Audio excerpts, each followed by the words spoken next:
News state देख रहे हैं आप और मैं हूं आपके साथ प्रगति शर्मा। सबसे पहले बात कर लेते हैं आज की खास खबर की और बड़ी खबर की। आज अंतरिक्ष की दुनिया में भारत इतिहास रचेगा।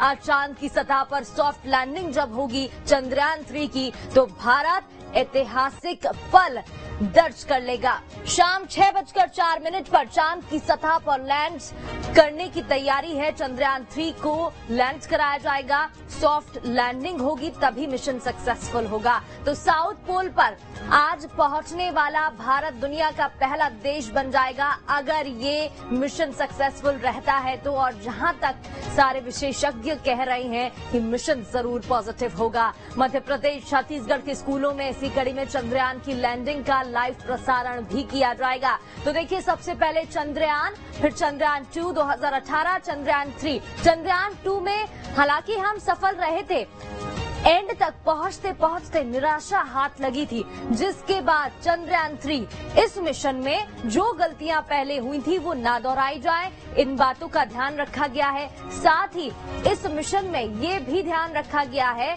कि उन चीजों का इस्तेमाल किया जाए कि लास्ट में कुछ भी गड़बड़ आती है तब भी लैंडिंग जरूर हो पाएगी।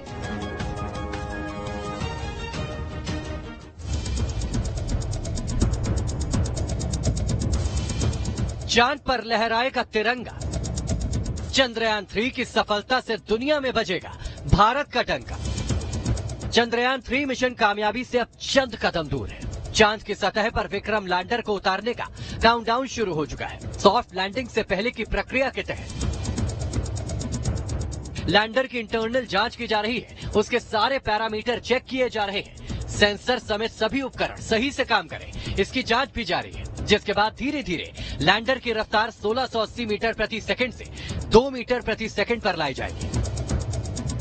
चंद्रयान 3 का लैंडर 23 अगस्त की शाम करीब 5:45 पर चंद्रमा की सतह पर उतरेगा। चांद की सतह पर उतरने वाले लैंडर को भी ऐसा बनाया गया है कि वो खुद ही सारी परिस्थितियों को भांपकर सॉफ्ट लैंडिंग की तैयारी कर सके।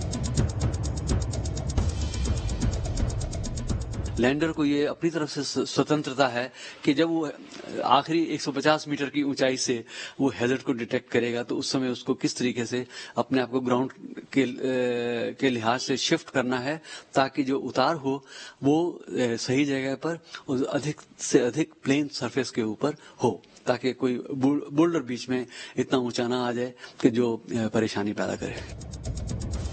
वैज्ञानिकों के मुताबिक 25 किलोमीटर की ऊंचाई से चांद की सतह तक पहुंचने में विक्रम लैंडर को 15 मिनट लगेंगे और सॉफ्ट लैंडिंग के यही 15 मिनट बेहद अहम है, क्योंकि पिछले मिशन में लैंडर की इसी चरण में हाई लैंडिंग हो गई थी और रूस की लूना 25 मून मिशन भी इसी चरण में फेल हुआ है।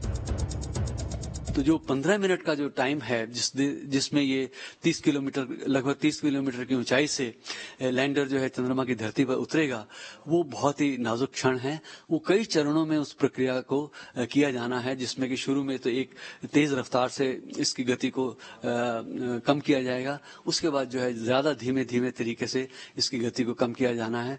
विभिन्न चरणों में विभिन्न ऊंचाइयों में जिस तरीके से लैंडर पहुंचेगा उस समय हर समय जो है इसके जो सेंसर्स हैं उनके जरिए जो इंफॉर्मेशन मिल रही है उसका कंपैरिजन होना मेमोरी की इंफॉर्मेशन से, ताकि जो है ग्राउंड पे जो अगर कोई हैजर्ड है तो उससे बचने के लिए किस प्रकार से मूवमेंट होना चाहिए वो उतार के समय जो है वो तय हो जाएगा।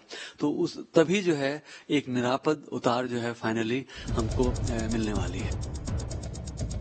23 अगस्त को चंद्रमा पर सूर्योदय होगा और दिन की रोशनी में चंद्रयान 3 चांद की सतह पर उतरेगा ताकि लैंडर के सोलर पैनल काम करते रहे। चंद्रयान 3 चंद्रमा के उस दक्षिणी ध्रुव के उस इलाके में उतर रहा है जिसे चांद का डार्क साइड भी कहा जाता है और तापमान भी यहाँ -200 डिग्री सेल्सियस तक रहता है। वो जो मेंजिनस क्रेटर कॉम्प्लेक्स है ये उसी के पास है। पहले मेंजिनस सी के पास थे हम, अब मेंजिनस यू के नजदीक हैं और जैसे भी वो लैटिट्यूड लॉन्गिट्यूड जगह के दिए गए हैं उसके अनुसार आप सोचिए कि जब पूरा दिन चढ़ जाएगा, जैसे भरी दोपहरी वहां की जो कि 14.5 दिन का पूरा दिन है, भरी दोपहरी में सूर्य करीब 19 डिग्री की ऊंचाई तक ही जा पाएगा, क्योंकि हम दक्षिण ध्रुव के उस इलाके में हैं जो कि करीब 70 डिग्री साउथ लैटिट्यूड के निकट है। दूसरी बात यह है कि वहाँ जो सुबह जो है वो एक दिन पहले हो चुकेगी और जिस समय लैंडिंग है उस समय सूर्य आकाश में करीब 8.5 डिग्री वो लैंडिंग प्लेस से अगर देखें तो उतनी ऊंचाई तक पहुंचा होगा।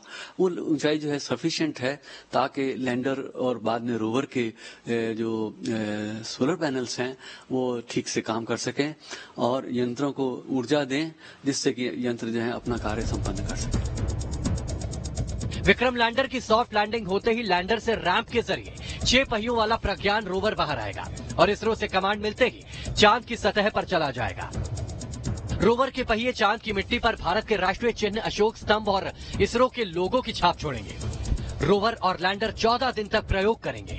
रोवर चंद्रमा की सतह से मिट्टी के सैंपल लेगा। लैंडर रोवर सतह पर पानी की खोज करेंगे।